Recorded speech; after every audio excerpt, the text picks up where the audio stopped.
नमस्कार, लोकमत राजस्थान में आप सभी का स्वागत है। मैं आपके साथ मोनिका राठौड़। आइए रुक करेंगे आज की कुछ खास खबरों की ओर। अमेरिकी राष्ट्रपति डोनाल्ड ट्रंप ने सोमवार रात यूक्रेनी राष्ट्रपति जेलेंस्की और फिर उसके बाद रूसी राष्ट्रपति व्लादिमीर पुतिन से फोन पर बात की। रूस और यूक्रेन जंग पर ट्रंप और पुतिन के बीच करीब 2 घंटे चर्चा हुई। पुतिन ने इस बातचीत को बहुत अच्छा बताया। उन्होंने कहा कि अगर सही समझौते हो जाए तो रूस यूक्रेन में कुछ समय के लिए युद्ध विराम मुमकिन है। पुतिन ने कहा कि वे यूक्रेन के साथ शांति समझौते का मसौदा बनाने के लिए तैयार हैं। संघर्ष की असल वजह को खत्म करना ही होगा।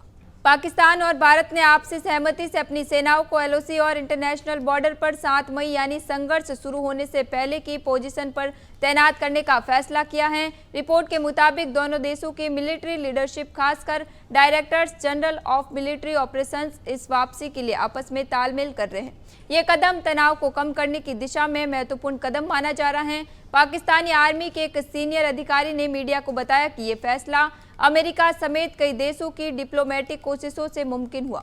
हालांकि भारत और पाकिस्तान की तरफ से किसी ने भी इस पर आधिकारिक टिप्पणी नहीं की है। इजरायल में भारत के राजदूत जेपी सिंह ने कहा है कि ऑपरेशन सिंदूर अभी खत्म नहीं हुआ है, सिर्फ रोका गया है। उन्होंने पाकिस्तान से मांग की है कि हाफिज सईद, सजात मीर और जकीउर रहमान लखवी जैसे बड़े आतंकियों को भारत को सौंपा जाए। उन्होंने कहा कि हमने पाकिस्तान में आतंकी ठिकाने तबाह करने के लिए ऑपरेशन सिंदूर चलाया। भारत अब नई रणनीति पर काम कर रहा है। जहां भी आतंकी होंगे हम हमला करेंगे और उनके ठिकाने तबाह करेंगे। उधर भारतीय सेना ने सोमवार को कहा कि पाकिस्तान के खिलाफ हमारे स्वदेशी हथियार बेहद कारगर रहे।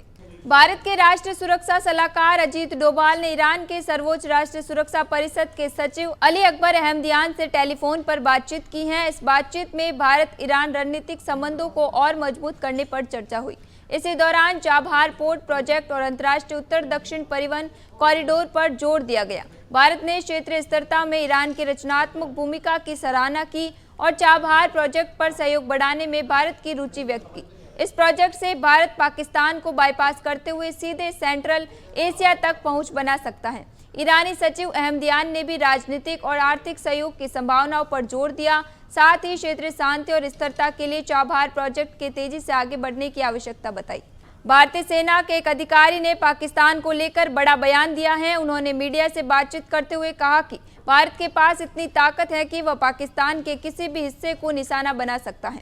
Air defence chief lieutenant general Sumer Ivan ने कहा कि चाहे पाकिस्तानी सेना अपने मुख्यालय रावलपिंडी से हटाकर खैबर पख्तूनख्वा तक कहीं और क्यों न ले जाए, वह हमारी रेंज में ही रहेगा। सैन्य अधिकारी ने कहा, पूरा पाकिस्तान हमारी रेंज में है, चाहे आतंकी कहीं भी छिपकर क्यों नहीं बैठे हो, हमारी सेना उनको ढूंढकर मारेगी। सेना प्रमुख जनरल उपेंद्र द्विवेदी राजस्थान के लोंगेवाला में सीमावर्ती इलाके में पहुंचे। उन्होंने ऑपरेशन सिंदूर में अहम भूमिका निभाने वाले जवानों की सराहना की और भारतीय वायुसेना और बीएसएफ के साथ मिलकर की गई संयुक्त कार्रवाई का रिव्यू किया। जनरल द्विवेदी का 5 दिन में फौज की पोस्ट पर यह 5वां दौरा था। इसमें पहले वे 15 मई को बारामूला में डैगर डिवीजन की पोस्ट पर पहुंचे थे। इसी दिन उन्होंने श्रीनगर, उरी और ऊंची बसी की चौकियों का दौरा किया और सैनिकों को ऑपरेशन सिंदूर की सफलता की बधाई दी। इलाहाबाद हाईकोर्ट ने यूपी की संभल की जामा मस्जिद के सर्वे पर रोक लगाने से इनकार कर दिया। इस फैसले को लेकर साधु संतों और मौलानाओं की प्रतिक्रियाएं आई हैं।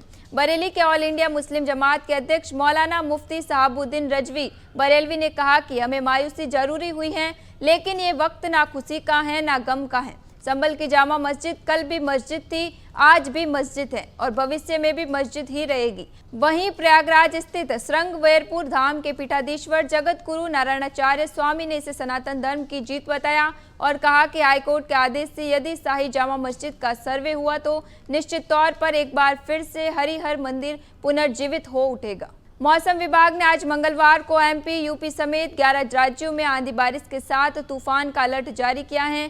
झारखंड, बिहार समेत 13 राज्यों में भारी बारिश की चेतावनी है। वहीं महाराष्ट्र में बिजली गिरने से 2 और झारखंड में 5 मौतें हुई हैं। बात करें बेंगलुरु की तो यहां सोमवार से ही तेज बारिश हो रही है। कई इलाकों में जलभराव की स्थिति है। शहर की अधिकतर सड़कों में पानी भर गया है। मौसम विभाग ने लगातार दूसरे दिन बारिश का येलो अलर्ट जारी किया है। बारिश के कारण बेंगलुरु में 3 लोगों की मौत हो गई। बीटीएम लेआउट इलाके में पानी भरे अपार्टमेंट में करंट लगने से 12 साल के बच्चे और 63 साल के बुजुर्ग की मौत हुई है। वहीं व्हाइटफील्ड इलाके में दीवार गिरने से 35 साल की महिला की मौत हुई है। फिलहाल के लिए इतना ही, फिर लौटेंगे एक नए सच के साथ। तब तक के लिए दीजिए इजाजत। नमस्कार।